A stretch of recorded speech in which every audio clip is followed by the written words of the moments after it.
নমস্কার বন্ধুরা, সুস্মিতার গল্পের চ্যানেলে আপনাদের স্বাগত। আশা করি আপনারা সকলেই ভালো আছেন।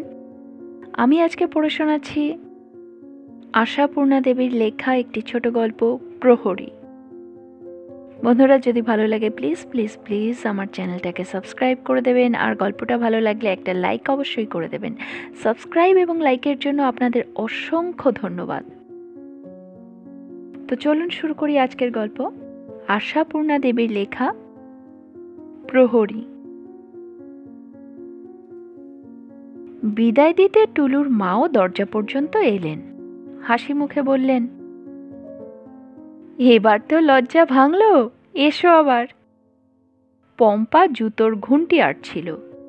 মাথা তুলে জুতোর হাতটা ঝাড়তে ঝাড়তে শুকনো গলায় বলল, লজ্জা আবার কি, শুধু শুধু আসবো কেন?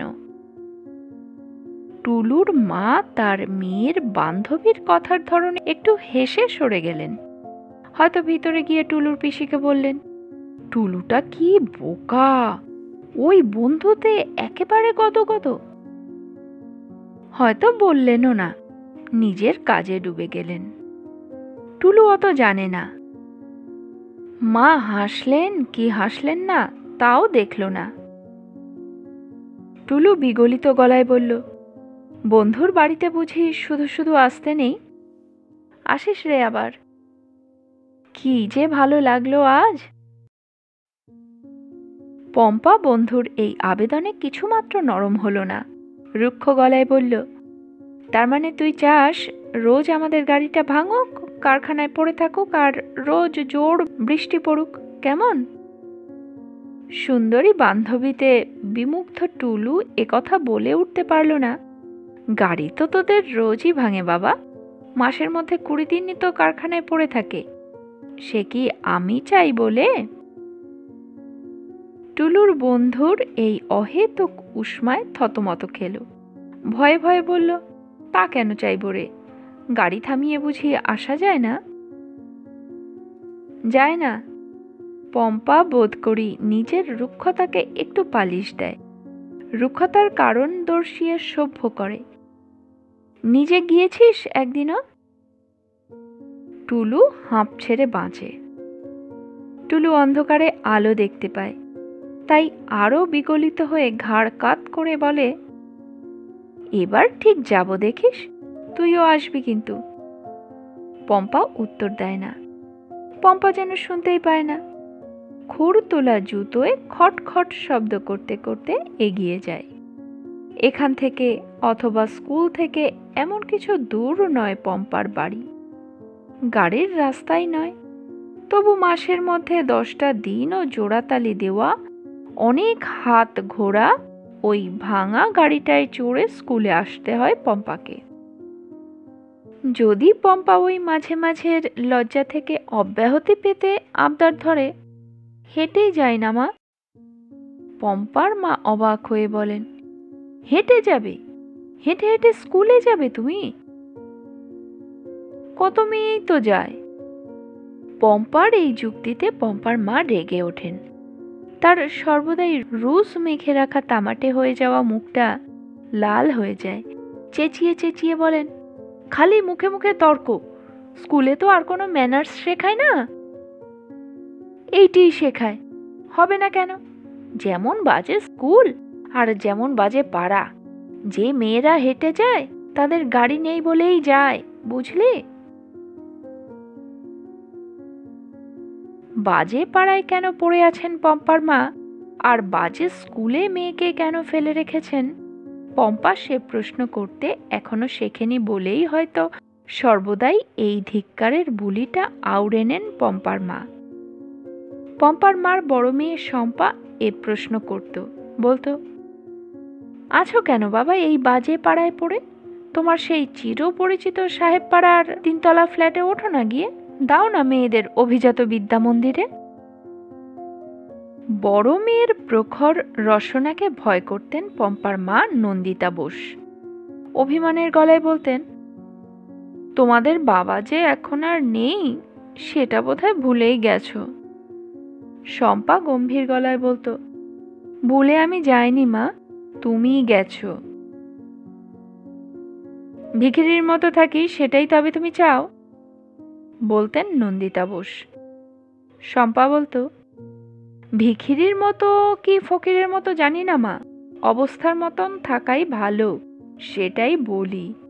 বাড়ি ভাড়ার দায়ে বাড়ির সব ফার্নিচারগুলো যখন ছেড়ে চলে আসতে হয়েছে, আবার কেন ভাড়া করা সোফা সেটি কার্পেটের ধুলোয় ঘর বোঝাই করছো?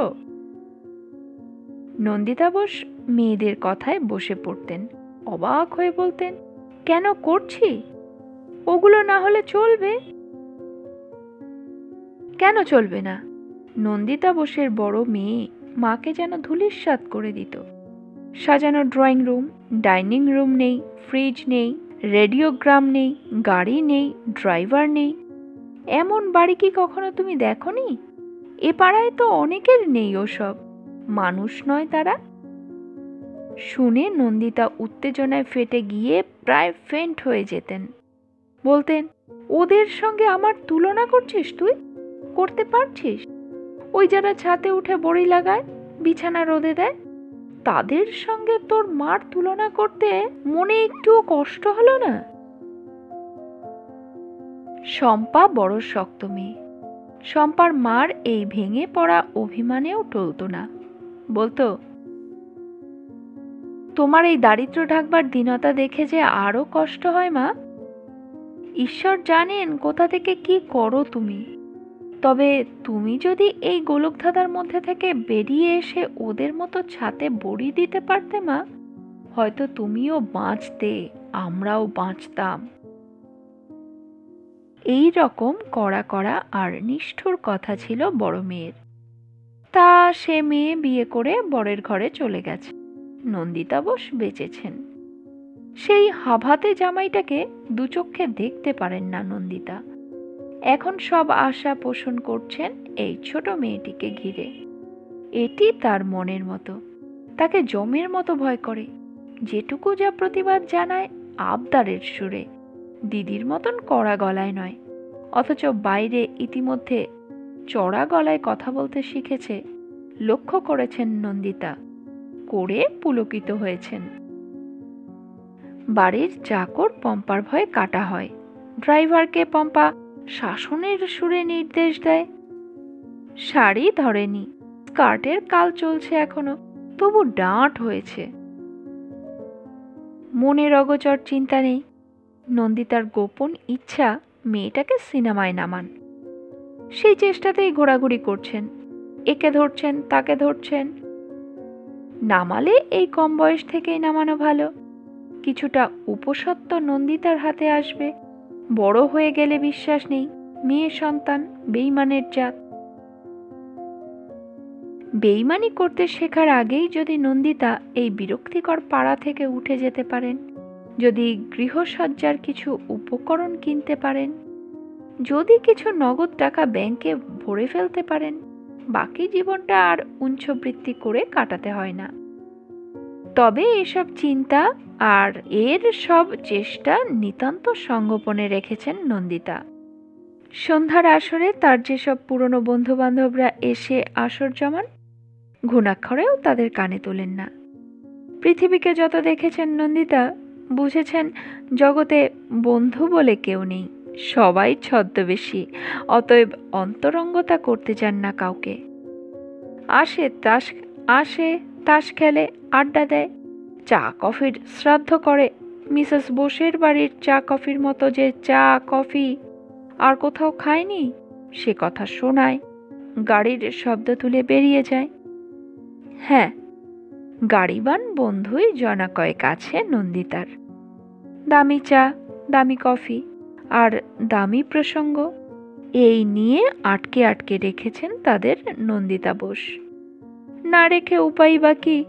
ধুধু মরুভূমির মতো সন্ধেটা কাটাবেন কি করে? স্বামী থাকতে কি সমারোহময় জীবন ছিল, কি ঔজ্জ্বল্য ছিল। এইসব সন্ধ্যাগুলিতে কত সব প্রতিষ্ঠাপন্ন ব্যক্তিরা আসতেন, কি জমজমাটি তাসের আড্ডা চলত। সেসব একেবারে মুছে ফেলবেন মন থেকে, জীবন থেকে? একটা মাংসপিণ্ডের মতো পৃথিবীর এক পাশে পড়ে থেকে শেষ দিনের দিন গুনবেন শুধু? সে যন্ত্রণা বৈধব্য যন্ত্রণার থেকেও অনেক বেশি। আমি একটা মানুষের মতো মানুষ ছিলাম, আর রইলাম না। মানুষের সমাজ থেকে খারিজ হয়ে গেলাম। আমি নামক মানুষটার আর কোনো অস্তিত্ব রইল না। মৃত বোস সাহেবের বিধবা কেবলমাত্র এই পরিচয়টুকু সম্বল করে গরিব দুঃখীর মতো কোনো মতে কাটিয়ে চলেছি। এ অবস্থার থেকে আত্মহত্যা করা অনেক বেটার। আত্মহত্যাটা যখন করছি না, বাঁচতেই যখন হচ্ছে, তখন মানুষের মতো করেই বাঁচতে হবে।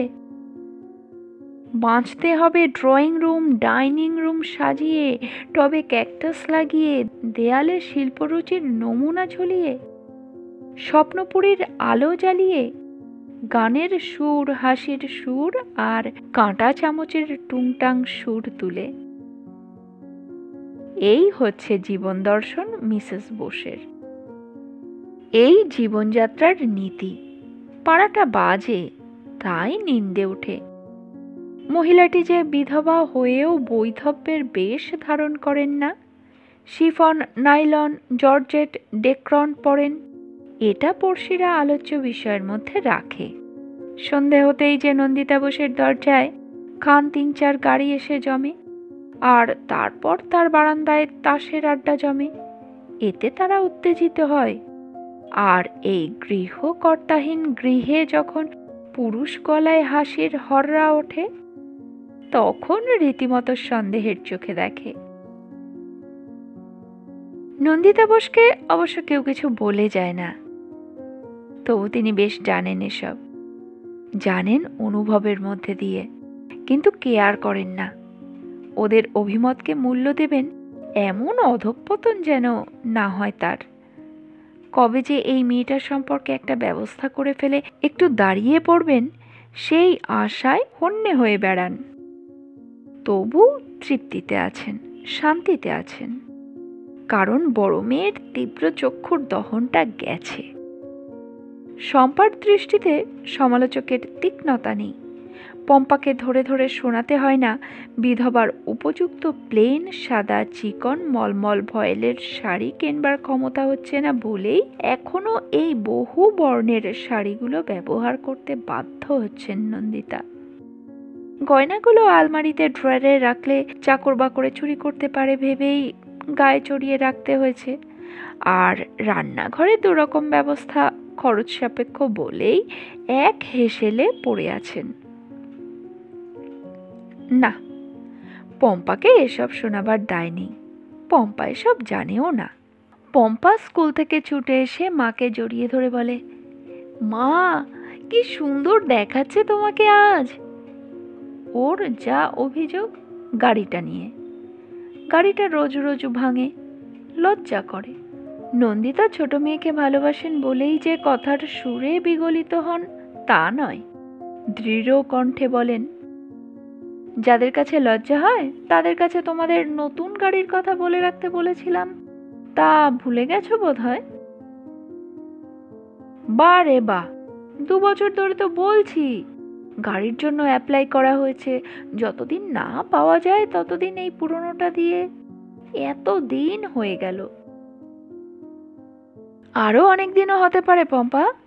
গাড়ির ব্যাপার যারা জানে তারাই জানে কোনো ভালো মডেলের নতুন গাড়ি একটা পেতে কতদিন লাগে। অতএব পম্পা চুপ করে যায়। পম্পা তার দিদির মতো তীক্ষ্ণ হাসি হেসে বলে উঠতে জানে না, কতদিন আর বাতাসে প্রাসাদ নির্মাণ করে চালাবে মা।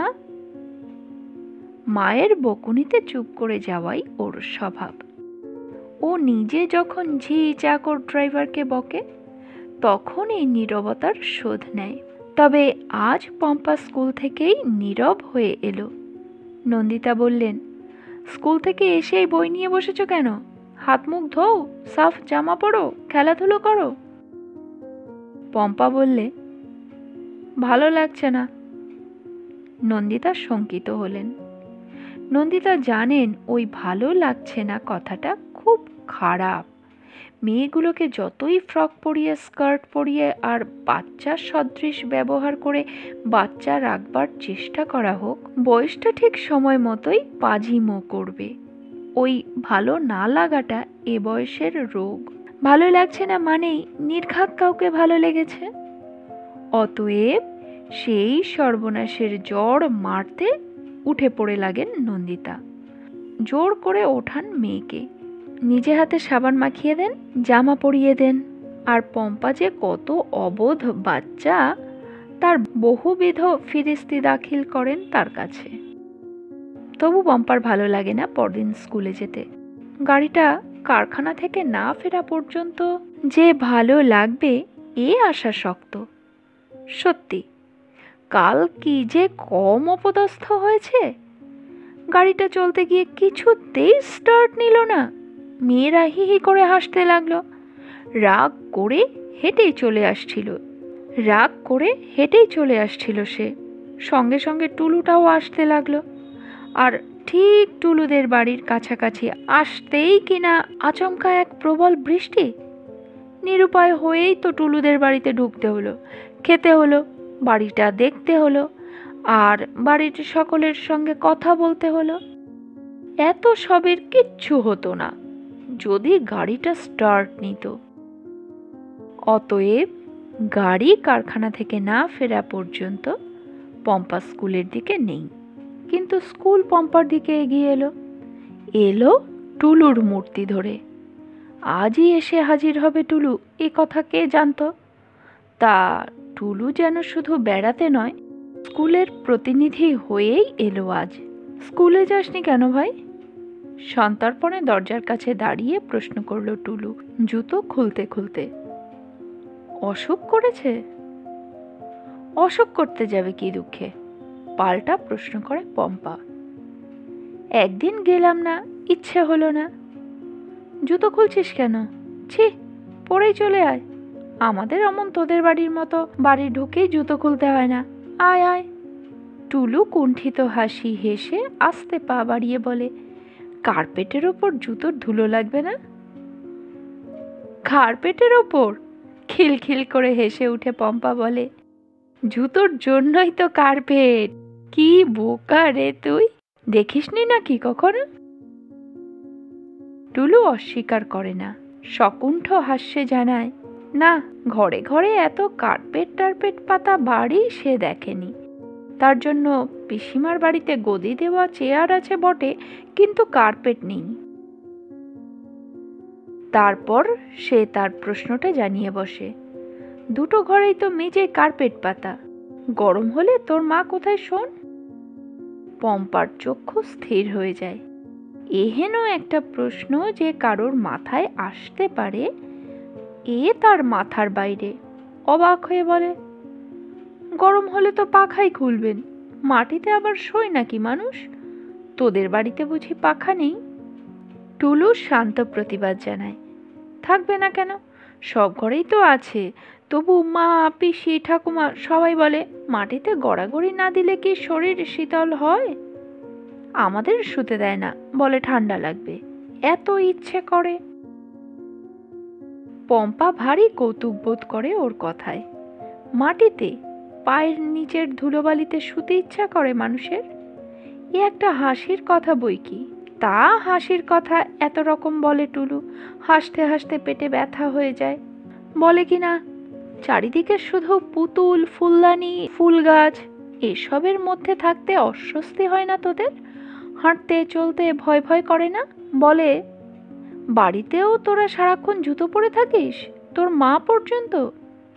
পম্পা হেসে গড়ায়, জুতো কি রে, চটি তো। টুলু অপ্রতিভ হাস্যে বলে, আহারে, চটি বুঝি আর জুতো নয়? যা পায়ে পরা হয় তাই তো জুতো। জুতো?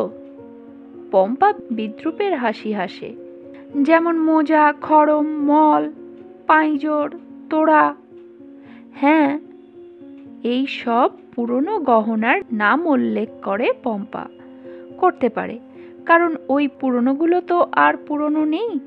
নবকলেবরে এ যুগের আসরে নেমে ঘুঙুর বাজাচ্ছে। নন্দিতা বোস সম্প্রতি নিজে একজোড়া চুটকি গড়িয়েছেন আর মেয়ের জন্য ঘুঙুর গাঁথা মল গড়াতে দিয়েছেন।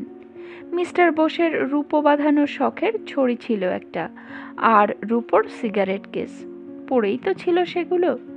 কিন্তু টুলু সবই ঠাট্টা ভাবে, হেসে বলে, এত জানিস বাবা।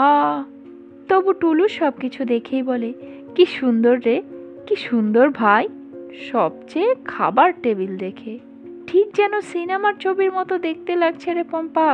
প্রতিদিন তোরা ছুরি কাটা দিয়ে খাস, অসুবিধে হয় না?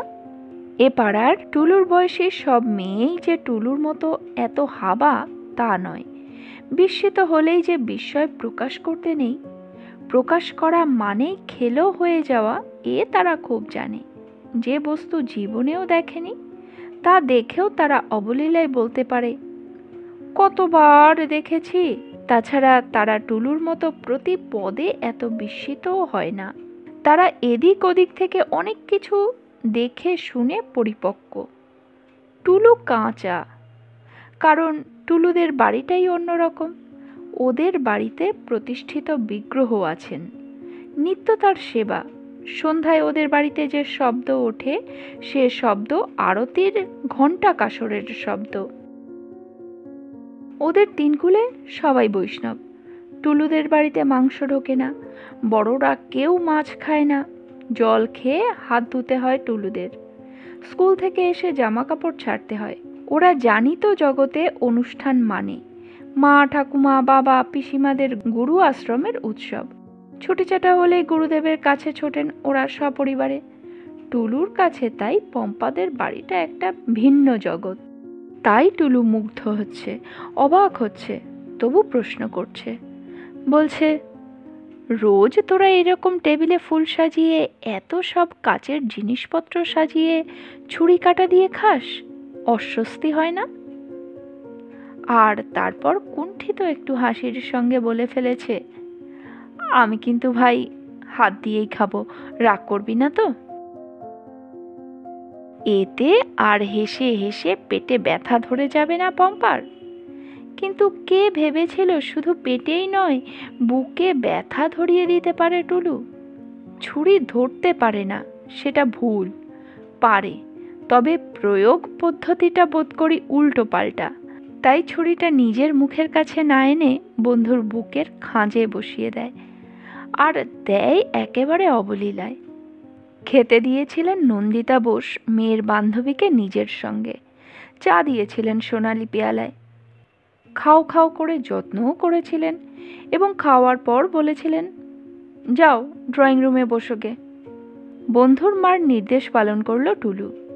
এ ঘরে এসে বসলো, কিন্তু বসার সঙ্গে সঙ্গে সেই ছুরিখানা বসালো বন্ধুর বুকে। তুই কি অসভ্য রে পম্পা, মিছিমিছি বললি তোর বাবা নেই। ও কি বিশ্রী ঠাট্টা রে? পম্পা থতমত খেলো। পম্পা অবাক হয়ে তাকালো। পম্পা হঠাৎ তার বান্ধবীর মস্তিষ্কের সুস্থতা সম্পর্কে সন্দিহান হলো, তবু রুক্ষ গলাতেই বলে উঠল, ঠাট্টা মানে? বাহ, ঠাট্টা নয় তো কি? টুলু বোকা বোকা হাসি হাসে। তোর যদি বাবাই নেই তো তোর মা সধবা হলেন কি করে? সধবা? সধবা মানে কি? ক্রুদ্ধ গলায় প্রশ্ন করে ওঠে পম্পা। টুলু এই উত্তাপের অর্থ খুঁজে পায় না। বয়সের পক্ষে অনেক নির্বোধ হাবা টুলু। ভয়ে ভয়ে বলে, সধবা জানিস না? যারা শাড়ি পরে, গয়না পরে, মাছ খায়। তোর মা তো। পম্পা কি তবে ওর নিতান্ত মুগ্ধ ভক্ত সহপাঠিনীর গালে প্রকাণ্ড একটা চড় মারবে? না না, এক্ষুনি তাকে ধাক্কা দিতে দিতে বাড়ির বার করে দেবে। দুটোর একটা ভাবল পম্পা, কিন্তু দুটোর একটাও করল না। হঠাৎ হেসে উঠল, খিলখিল করে ধাক্কা দেওয়া হাসি। এ হাসির সুর কি পম্পা নন্দিতা বোসের গলা থেকে চুরি করে নিয়েছে? কোন ফাঁকে নিল? নন্দিতা বোসের বাড়িওয়ালা যখন ভাড়া চাইতে আসেন, ওই সুরেই না হাসেন নন্দিতা? হেসে হেসে গড়িয়ে গড়িয়ে বলেন, আপনি যে একেবারে পেটেন্ট বাড়িওয়ালা হয়ে গেলেন দেখছি। ঠিক সিনেমা থিয়েটারে দেখা রোগী বাড়ি বলার মতো দেখাচ্ছে আপনাকে। নেবেন মশাই, নেবেন, একটু ধৈর্য ধরুন, সামনের মাসেই একেবারে 3 মাসের ভাড়া নিয়ে নেবেন। ব্যাংকের ড্রাফটটা না আসায় এত মুশকিলে রয়েছি। হাসি দিয়েই আবার কথা শেষ করেন নন্দিতা। মায়ের সেই হাসির গলাটা চুরি করে বসে পম্পা, আর তেমনি গড়িয়ে গড়িয়ে বলে, এ মা, এখনো কি সেকালে আছিস রে তুই টুলু? একেবারে পেটেন্ট পড়লি সমাজের পদ্মপিসি। ওসব বাজে বিটকেল নিয়মগুলো এখনো আছে নাকি? একজন মরে গেছে বলে আরেকজন চিরকাল আর কিছু খাবে না, এর কোনো মানে হয়? মা তো মুরগিও খান। টুলু হঠাৎ উঠে পড়ে, যেন পম্পার এই সাংঘাতিক মারাত্মক পরিহাসের ধরনে বড্ড বেশি ভয় পায়। তাই তাড়াতাড়ি বলে, আচ্ছা ভাই, যাচ্ছি তাহলে। দেরি হলে ঠাকুমা